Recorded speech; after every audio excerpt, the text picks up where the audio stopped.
when your wife is hurt in some way, నీ భార్య ఏదో విషయంలో ఒకవేళ దుఃఖపడినట్లయితే do you feel it?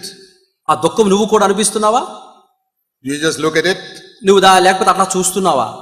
Or do you do something to relieve that pain from your లేకపోతే wife? నీ భార్య దుఃఖపడుతుంటే దుఃఖం నుంచి విముక్తి చేయడానికి ఏమైనా ఒక పని చేస్తున్నావా భర్తగా నువ్వు? That is how Jesus loved us. యేసుక్రీస్తు ప్రభు ఈ రీతిగా సంఘాన్ని ప్రేమించాడు. He saw me in my sin. He saw me in my sin. అనగా నేను నా పాప స్థితిలో పడుంటుట ఈ దేవుడు చూచాడు. He knew I could do nothing. He knew that I could do nothing. ఇక నేను నిస్సహాయ స్థితిలో ఉన్నానని ఆయనకు తెలుసు. He came down and saved me. ఆయన దిగి వచ్చి నన్ను రక్షించాడు. Because he knows I am weak. ఎందుకు? నేను బలహీనుడని ఆయనకు తెలుసు. He is strong. ఆయన బలవంతుడు. And the Bible says, పరిశుద్ధ గ్రంథం అంటుంది, every husband must recognize that his wife is weak.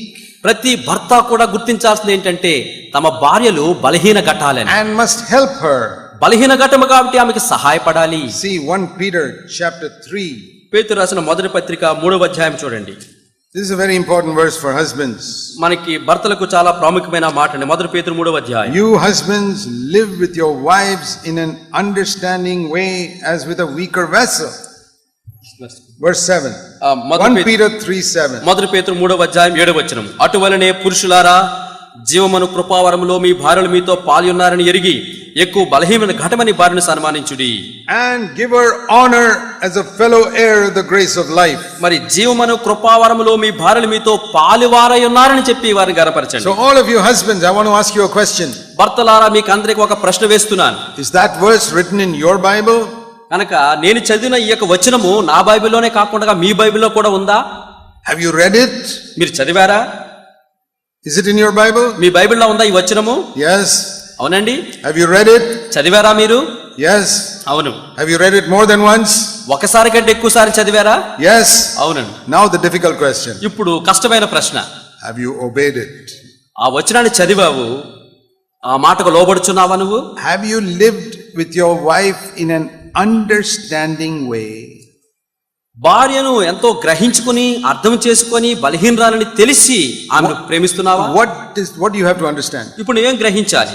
First of all, that she is a weaker vessel. మొట్టమొదటిది ఏంటంటే ఆమె బలహీనమైన పాత్ర ఘటం. She is not equal to you.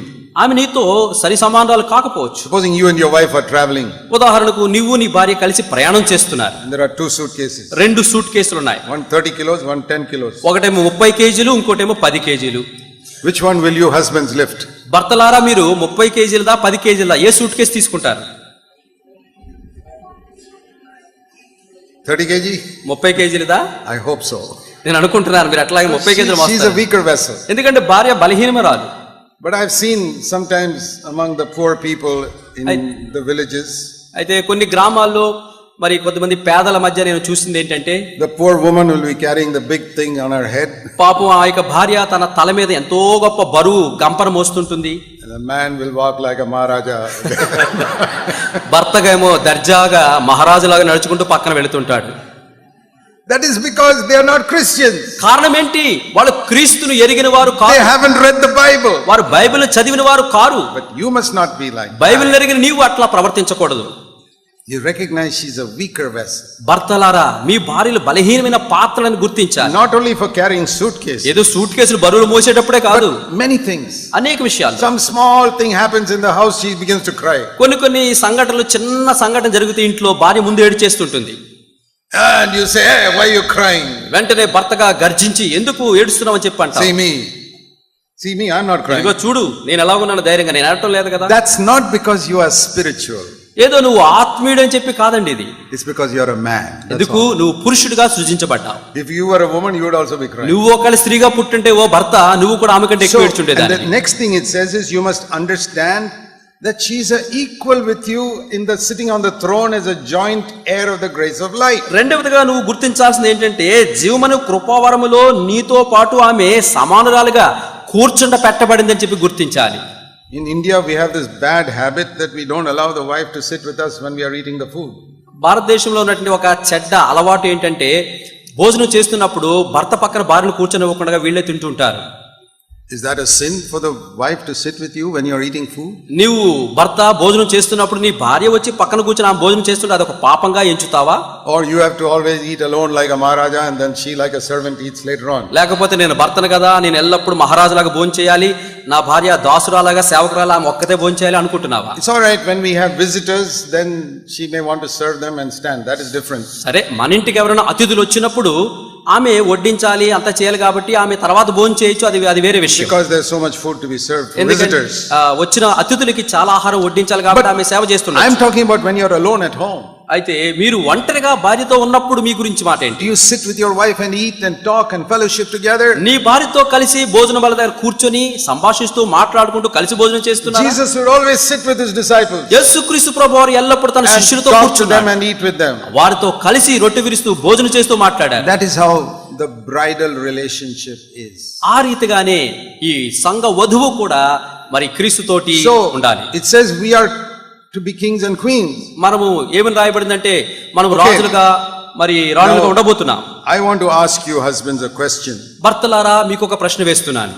How many of you like to be the king in your house? మీ ఇంట్లో ఎంతమంది మేము మహారాజులుగా ఉంటాము అని ఆశపడుతున్నారు? Yeah, I want to make you a king. నేను నిజంగానే రాజుగా చేస్తాను. The Lord wants you to be a king in your house. దేవుడు అంటున్నాడు నిన్ను ఓ పురుషుడా ఈ ఇంటికి నేను రాజుగా చేస్తానంటున్నాడు. How to be a king? అయితే రాజుగా ఎట్లా మారగలం? I will tell you in one sentence. ఒక్క మాటలో చెబుతాను వినండి. Make your wife the queen.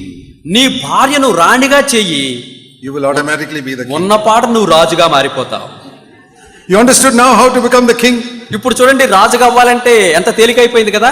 Just treat your wife every day like a queen. ప్రతిరోజు నీ భార్యను రాణిగా నువ్వు గుర్తించి గౌరవించు. See, till now you have treated her like a slave. గుర్తించు ఈ రోజు వరకు నీ భార్యను ఒక పనికత్తెగా నువ్వు భావిస్తావు. Now you say no, I want to be the king in my house. ఇప్పుడు నువ్వు అనుకుంటున్నావు లేదు నా ఇంట్లోనే రాజుగా ఉండాలి. Wonderful. Treat her like a queen from today. కావాలనుకుంటున్నావా? అద్భుతమైన ఆలోచన. ఈ రోజు నుంచి నీ భార్యను రాణిగా గౌరవించు. The husband of the queen will be what? మరి రాణి గారి భర్త ఏమవుతాడు? King. రాజు అవుతాడు. Now you have found the secret. ఇప్పుడు రాజుగా మారే రహస్యం మీకు తెలిసిపోయింది. Live in an understanding way. ఈ రీతిగా భార్యాభర్తల మధ్య చక్కని అవగాహనతో గ్రహింపుతో జీవించాలి. లేకపోతే it says your prayers will not be heard. మీ ప్రార్థనలు ఆలకించబడవని 7వ వచనంలో చెప్పబడుతుంది. Why is it your prayers are not heard, brothers? సహోదరులారా మీరు చేసిన ప్రార్థనలు ప్రభువు ఆలకించడు. Read 1 Peter 3:7. మొదటి పేతురు 3వ అధ్యాయం 7వ వచనం చదవండి. Because you are not living with your wife in an understanding way. సరైనటువంటి గ్రహింపుతో నీ భార్యతో నువ్వు జీవించలేకపోతున్న కారణాన్ని బట్టి God wants you to be the king, but you're not treating the wife like a queen. దేవుడు నిన్ను రాజుగా ఉండాలని కోరుతున్నాడు కానీ నీ భార్య నువ్వు రాణిగా నువ్వు మరి తీర్చడం లేదు.